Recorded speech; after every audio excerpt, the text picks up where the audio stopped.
thing I'd say about it from my end, you can't hear what's going on outside because the glass.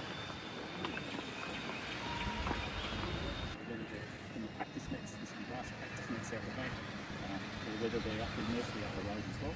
But you can see he's not a very large man. It was taken on Sir Don Bradman's 90th birthday. But also, I think you make your own luck.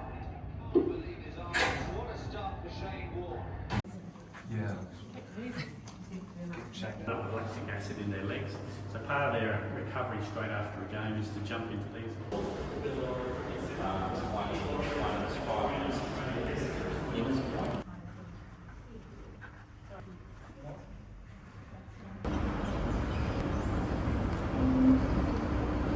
Be locked away and be in here, and then they're briefed there, pole vault. So this is my favourite. I like this sort of story. So Steve Hook doing that is so that when they come back in the next day. And so on the roof you can see the scaffolding that's up there and across, so built up. But this was in the middle of the ground, and so they had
we get to cut every day.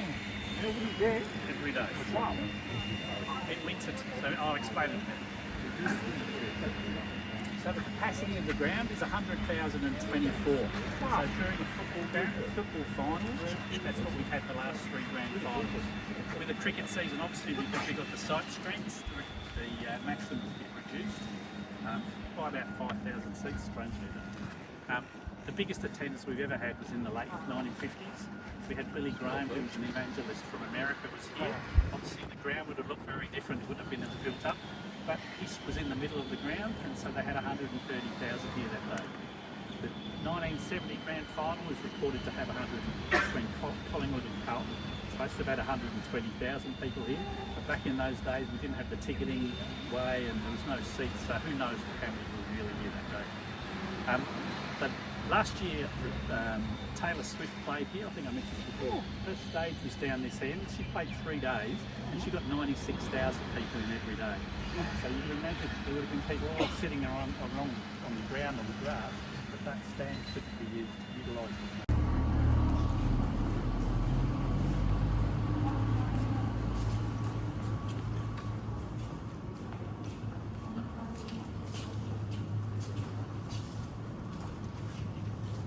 The ground, the change rooms, although they're identical, if we could get into the other one, because Melbourne Stars have been based here, they've actually decorated the rooms. So if there's a football team, the day before is a game, they'll come in, their team will put up all the sponsors for that particular club. So at the moment, as you can see, it's set out for cricket season, so no discretion of cricketers, if they like lounge chairs, they tend to hang around just inside here. In football season, none of the teams are based here. This might be their home ground, or not, but they'll come here on the day, a few hours before, and they'll go. So they don't really have it, they have a base elsewhere. But in football season, all this furniture's gone, and the footballers warm up in this room. So hence why the netting is really here. It actually drops down on the side as well. And that's to protect the fire system within here, so that they're kicking footballs around as they warm up, but they don't hit the sprinklers and set off the whole fire system in the building. Both rooms do have honour boards. In here, obviously, it's the international team, so whether it's India, England, New Zealand, whoever's played a test match here, we only talk about test matches on the tour, generally. And that lists what players have had a century here, and what players had a 5-wicket haul, and then only one international player has actually had a 3-wicket hat-trick. So you can see here from the test that just passed. So Burrow had a 5-wicket haul on the play here. So we have a tradition, and it's not just here. I saw it in Adelaide, Mitchell Stark got a 5-wicket haul over there. As soon as that happens that night, we have Simon Ryder who comes in and updates them straight away. And the reason for doing that is so that when they come back in the next day, if they're coming back in the next day, they feel rewarded for what they've actually done. So as we go around, I'll point that out a few times. This poor guy must be working around the clock some days, but anyway. Is he the same guy in Sydney and in Melbourne?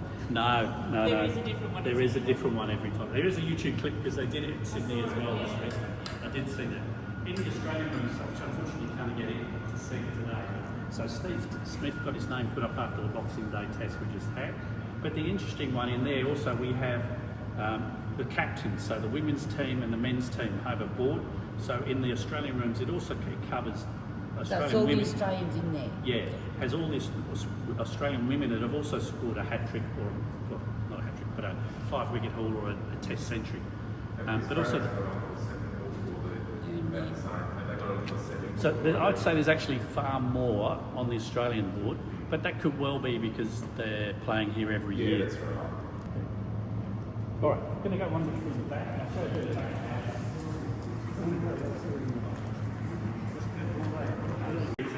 Cricket teams tend to be out in the room. They don't need to be locked away and be in here and then they're briefed. So the football teams will be in here, the coaching staff will be in here briefing them before the game, half time and then after the game. Interesting story, after the grand final we just had at the end of September back last year, Brisbane played Sydney. Brisbane, this was their home, they were the away side. Sydney were in the other rooms.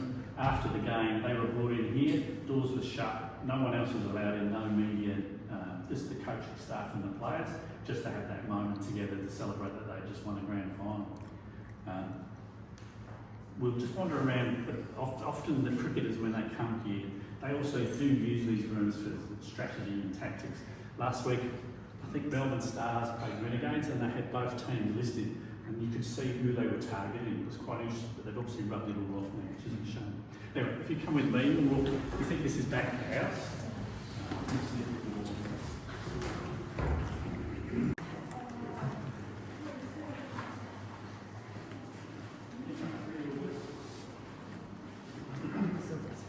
So the cricketers don't use these facilities as much as the footballers would.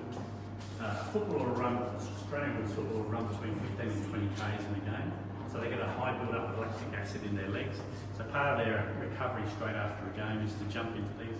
These usually are chilled and they're usually bubbling away as well. We used to use Sulo rubbish bins and we'd just put ice cubes in there and then the players would jump in, but it wasn't really safe trying to, I think it maybe had a few falls. So about 4 years ago we built these and in both rooms and so players were going in here. Although I have to note that the fast bowlers during the Boxing Day test were in here as well because in those sorts of temperatures that we had, the 40-degree days and everything, it was good for them to start their recovery for the week. As I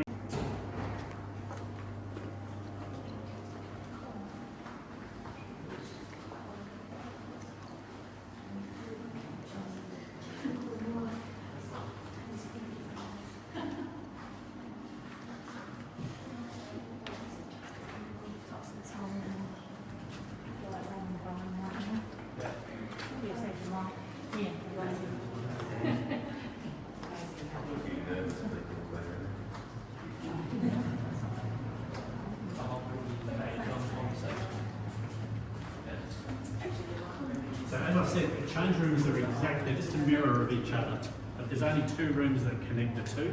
So we're going to go into what they call the media room, which you'll probably recognise when you see it, but also this room. So as you've come down, there's rooms for family and for physios. But this room in here, after a football game, 3 players are pulled aside from the combined 2 sides to be drug tested as part of the regulations that we have, and they go in there. So that links the 2 change rooms. That's the only Does one. that happen for cricket as well? No, just for AFL. yeah. Whether it happens outside of the game for cricketers, I'm not sure. Why do you say 3? It's just a the two Hawthorn players have got the winning medal around their neck, and he's going, and I'm being drug tested, and I'm having to sit there and listen to them, and yeah, it would have been pretty hard. So it's not 3 from each team? No, it's three from the combined total. teams, yeah.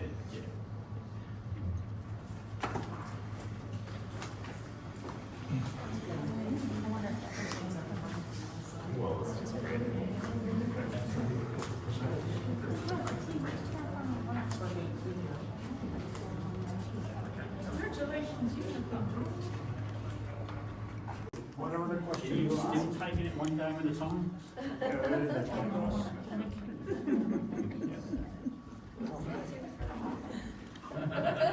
And yes, the microphones are dummies, they don't. Excuse me, Paul. Yeah. Is this where John Longmire would have sat? So where was the other team there? Yeah. No, the other team were there, celebrating. The other team were just in the change room we were in. So I was about to tell you our story. So after the grand final last year, the tradition is the losing coach and captain come in after every game, come in here, and then the winning team go. So after the grand final last year, John Longmire from Sydney, who was the Sydney coach, came in here. Okay, big smile, got loads of words. He's got humiliated because Okay, that stay team there. really got Wait.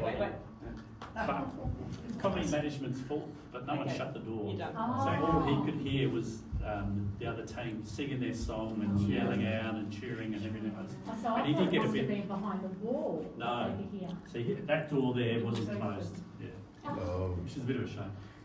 But both teams would also have a backdrop which comes in with their own sponsors and their own team. But at cricket season, it tends to be like for instance, it was the NRMA Test Series, so that would have had all that branding up there, rather than the individual one from different teams. And they probably also would have had whoever the drink sponsor is all across the front, which I always find quite pleasant. Anyone else want to sit there? Just go for it. And on cricket season, cricket days, what you see over here, this is where the two teams dine, have afternoon tea, have lunch with the umpires. They're all in there together. So we often emphasise. You see a lot of media and antagonism between the players.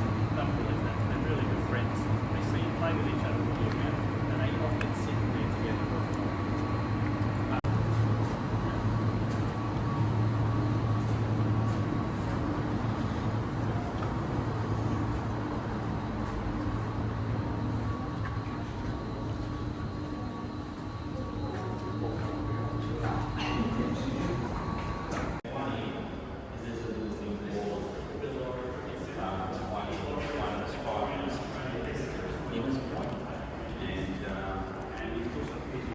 From the outside, you don't have to come into the stadium. The public can just arrive and around the top of that half on the outside, they can see the players moving up. Give you an idea what this is like, what this is about. So there's a machine up there that usually sits behind the screen, and it's a computer operated and model the bowling on any particular bowler. So the batsman can see the player running in. We've got it all on the computer system to then spit the ball out, so the players can practice particular bowls. So that's really there. You see the white hole in the top of it, that's what it comes up. It's an image on the ball there that you can see what it looks like when the batsman doing it. But I emphasise, it's the same as I said at the beginning. This is it's not for the elite.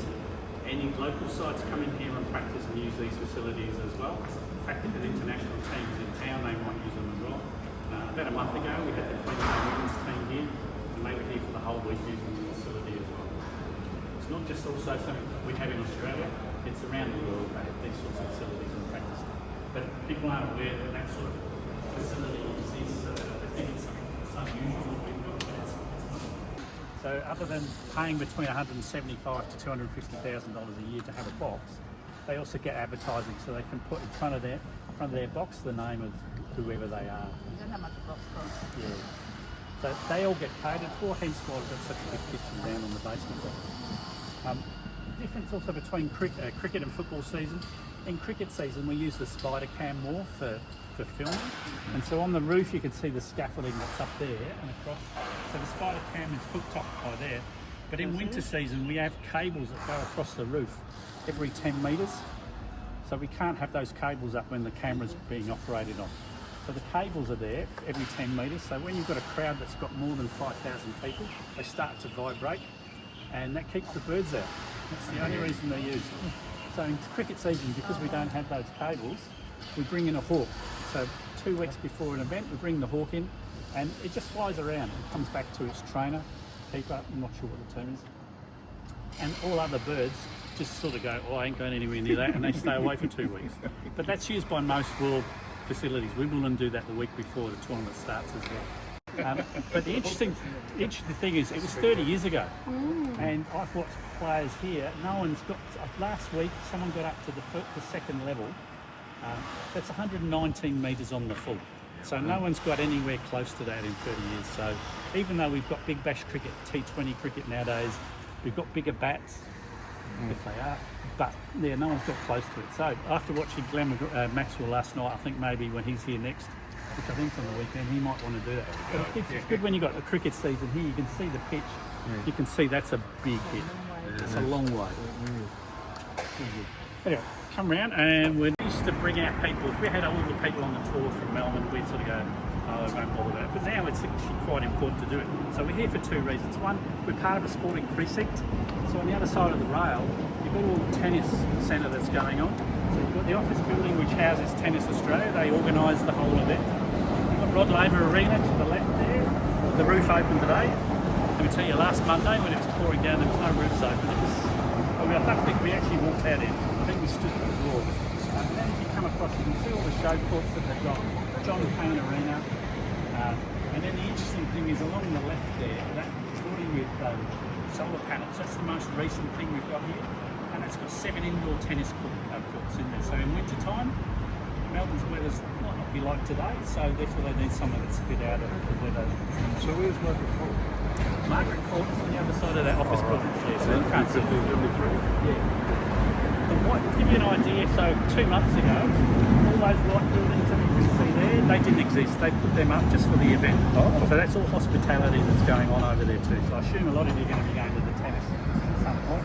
The lights you can see to the left is an oval that's the same dimensions as the oval here, so they train on that. If you look across at the stadium that's got like the balls as a roof, that's Amy Park. So that's the rectangular stadium. So that's where they specifically designed for a rectangular sports like soccer, rugby union, rugby league. So not stopped it, but we're showing other people. So this was set up to show to the students, athletes, and how professional they are and what they can sort of achieve. So it was to show from the Olympics in 1956, some of the jumping and some of the throwing events, but also then the Commonwealth Games in 2006. So you can see just from here, this is high jump, and so it did improve. There's 50 years between them, so it's bound to have improved. But you've also got to remember the Commonwealth Games isn't every nation, it's not every nation, so you can never quite do it. If you look up the top there, pole vault, so this is my favourite, I love this sort of story. So Steve Hooker got the gold medal in the Commonwealth Games here in 2006. But let me tell you, the reason that arrow's there is the wall's actually not tall enough. It's another metre above that. So one day we're going to have to put the wall up. The story I find interesting, in the Olympics we just had in Paris, the Swedish guy is another metre above him. On this here, that's the oval that you can see out there, and this is all the throwing sports, so whether it's discus, javelin, shot put.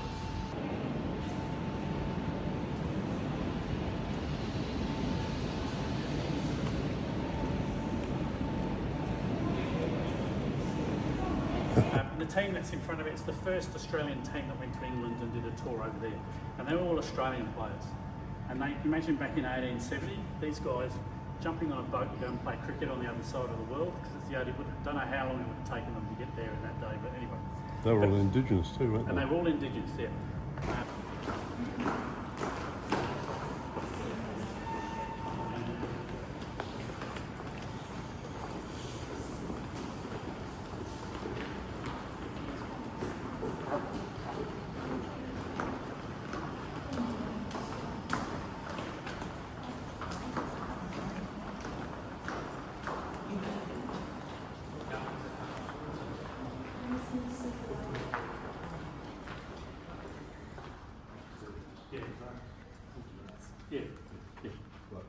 Yes. So you're back within the members area here. Some of the facilities we have is we have a library. It's a reference library, so it's not just for the use of members. Anyone from the outside can make application and come in. And there's about on any day between 8 and 10 volunteers in there who are working in it. And they collect literature from all sporting types. It's not just football and cricket that we have here. So in an Olympic year, they're really busy collecting everything from there. But you can see he's not a very large man, he's a very tiny man. It used to be outside, and he started to get weathered, so we refurbished it and brought it in because he is regarded as Australia's greatest test cricket. Down this side, we have so you've got all the English teams that have fought over here in test matches, and on this step side, we decided some years to get a go to put this thing called a shrine to test cricket. So at the time, there were 7 test playing nations. There's a few more now playing, so Sri Lanka, a couple of others as well. And Wisden, which is the authority that collects all the information every year on first class cricket stats, they got together and selected who they thought was the best player from each one of those countries. So we always get a lot of people from India who are sort of going, so why is Sachin not there? And so this is before he was even playing. So that's a disclaimer. But Sunil Gavaskar was selected.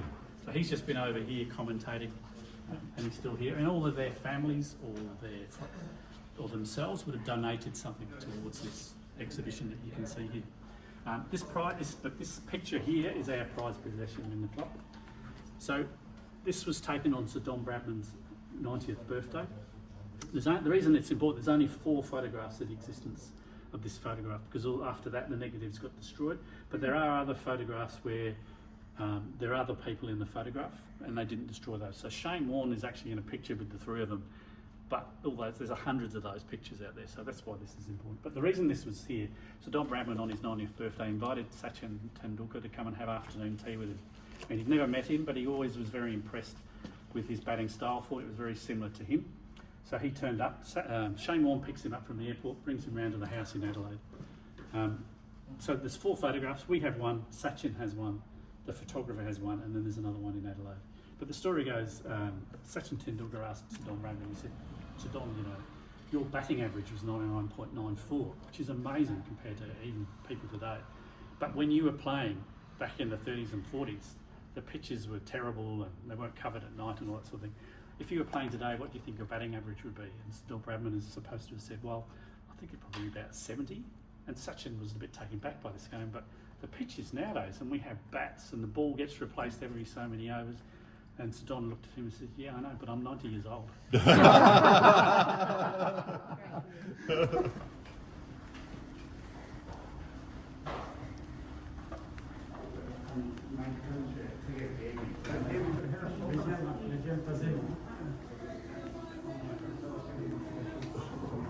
Pre-game, half-time, sometimes post-game entertainment. Sometimes it's very good, sometimes it's not quite hit the mark, but we don't talk about those. But it's regarded a couple of years ago, during the Sydney Geelong Grand Final. Robbie Williams was really good. He was a good friend of Shane Warne's, and Shane Warne had passed away earlier that year. So I think he was quite keen to be here. He sang a song for him. He also sang a song for John Farnham at the time, who was not well. So it was very good. And a few months later, he donated the suit that he wore on the day, this pink suit here, to Glenn McGrath in Sydney. So we then bought that at auction to set up this exhibition to make sure that even in Melbourne we continue to tell people about the good work that the McGrath Foundation does. Was for breast care nursing, which has now become a bit more bigger in covering cancer and treatment in general. So that's why this is here. Doing it, and then went, oh no, I could have done 6 fingers. So you can't change it. If you come with me on the outside, I'll just point out the media area.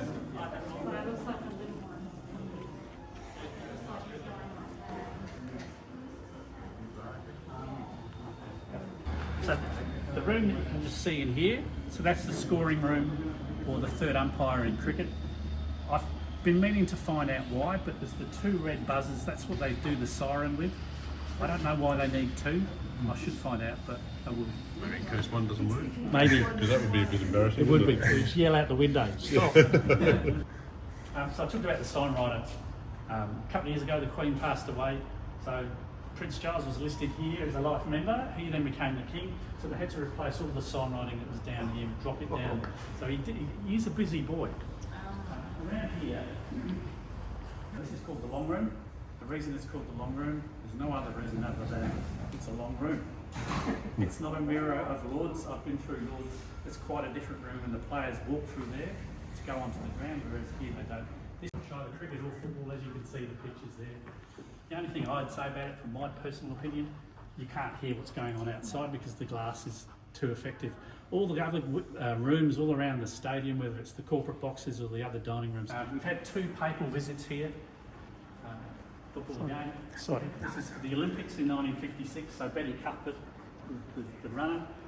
John Clark was the one who brought the torch into the ground. This one here is one of my favourites. So this is the Don Radman. So this is a list of all the centuries he scored just at this ground. He scored 18 centuries just at this ground, which is pretty impressive. So he obviously liked the ground.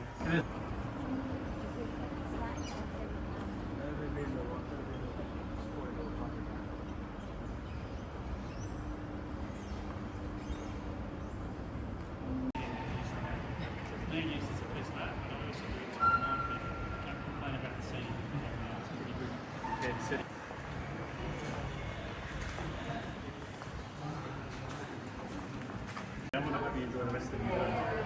For those of you going to the museum, I'll just show you where to go. It's just around.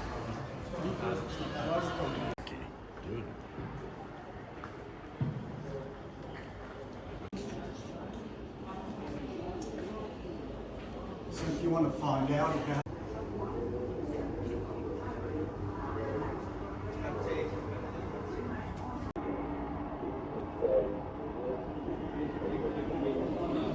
then you can bring up all the rugby league players in the Hall of Fame, or you can go back to Wally and you can find out about him.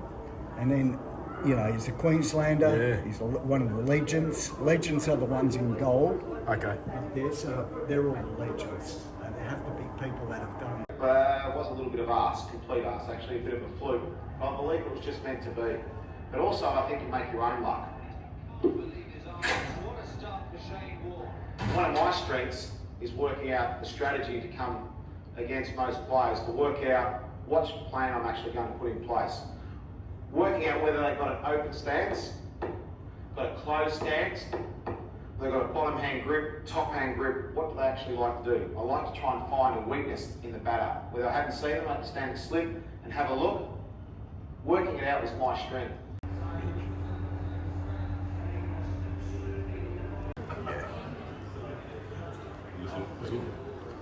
Tiny little.